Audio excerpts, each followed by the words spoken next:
All right, you guys may be wondering what this delicious goodness is I have in front of me here.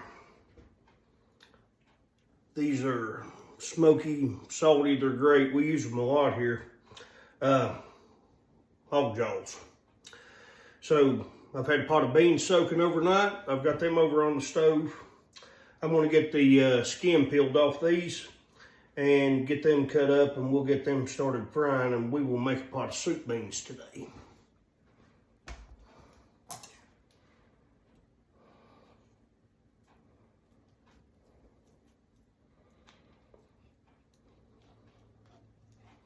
We'll throw these skins in our pot and get them cooked up, and after we get all the flavor out of them, we'll give them to Miss Jolene the Bulldog.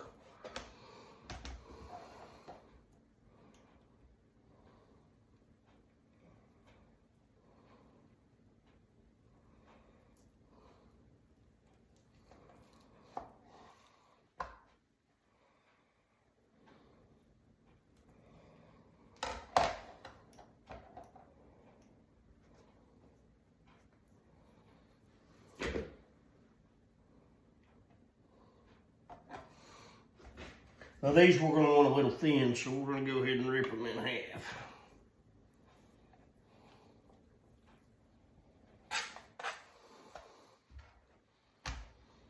These are a lot like a ham hock or something like that, except they're more smoky and more salty where they're baking.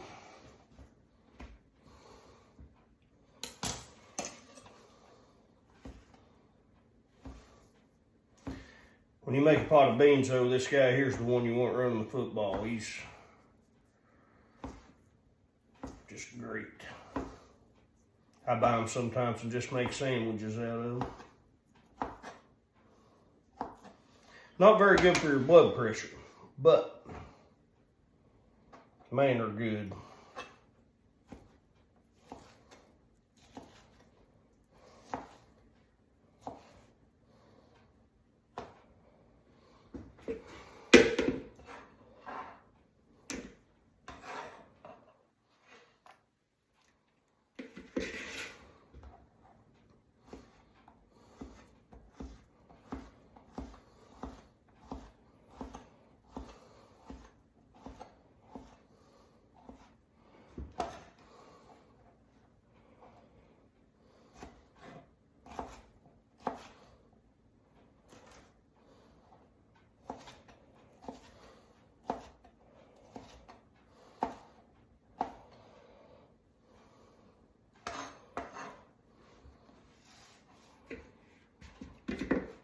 You want these kind of small. You like them in about every bite of beans you get.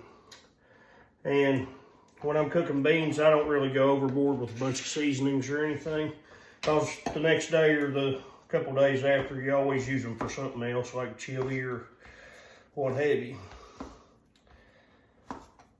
So these will just be seasoned with hog jaw and some salt and pepper to taste at the end. Got to be careful with the salt, though. These things here is pretty salty.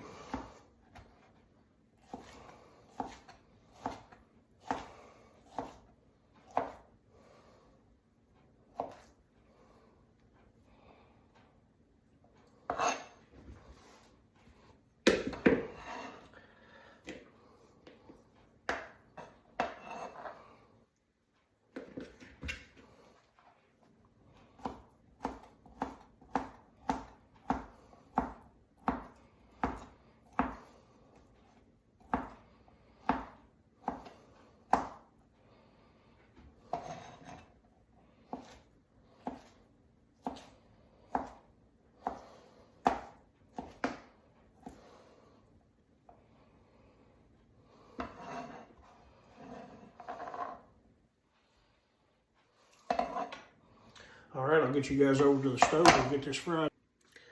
All right, we're going to put the fire to our beans, and then we're going to get our bacon and bring over.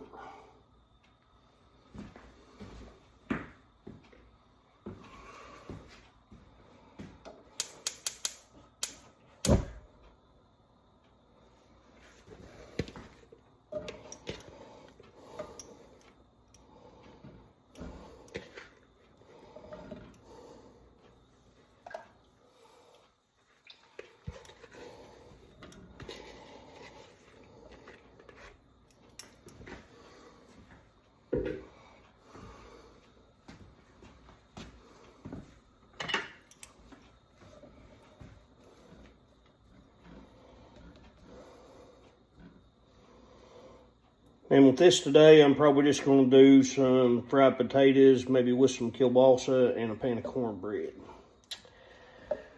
These are the only thing I've never seen anybody get tired of. I didn't eat spaghetti for years after I left home. All right, I'll bring you guys back when this is browned and I add it over to the soup.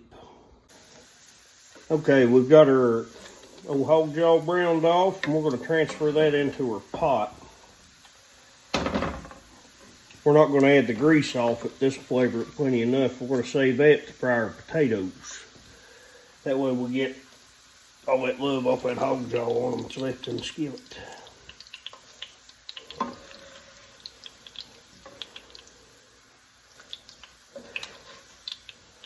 And we'll probably scald ourselves by trying a piece here in a second.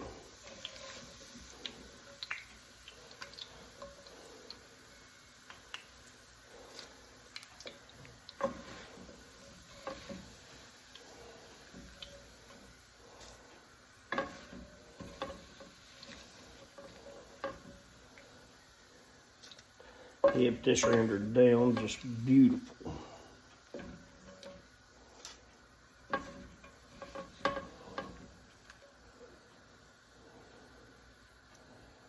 I think that's the piece right there.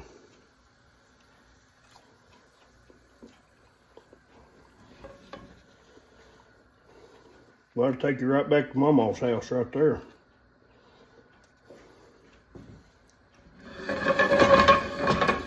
We'll get that set to the side for now. Oh.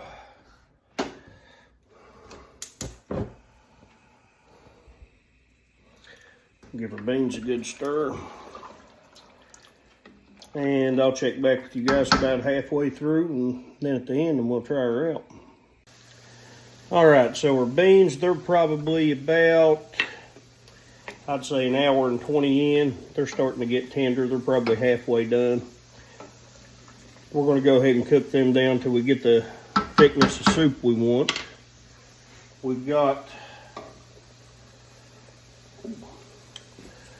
our fried potatoes done. Can't help but sample in.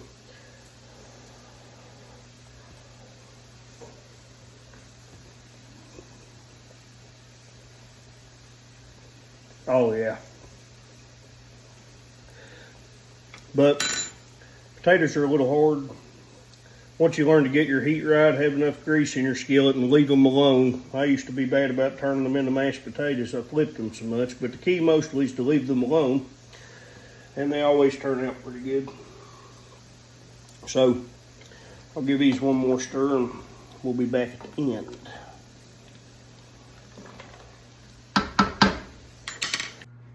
We got our soup beans finished, cooked off. They're looking great.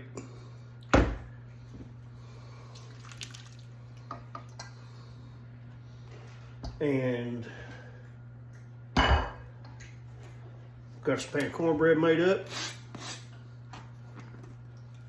Go ahead and make us a little bowl.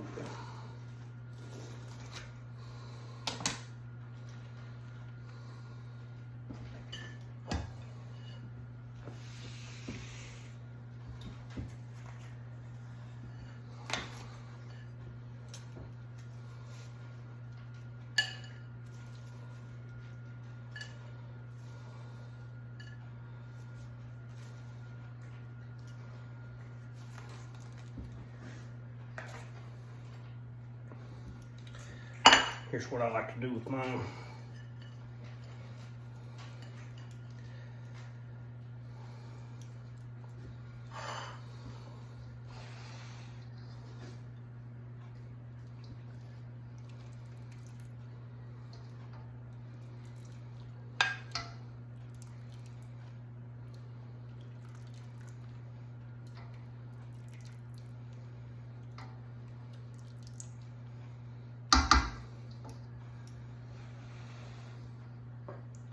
I like to hit mine with a little bit of fresh onion too.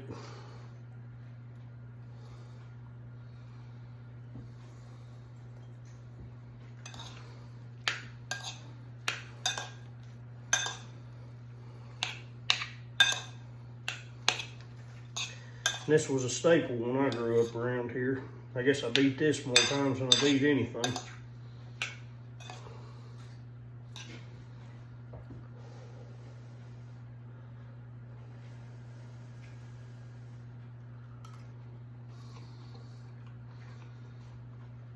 Oh yeah, good as it ever was. I guess women used to use stuff like this.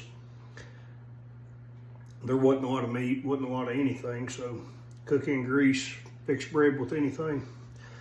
I guess I was grown before I realized I didn't have to have bread with every meal. Calorie dense as they could get it though.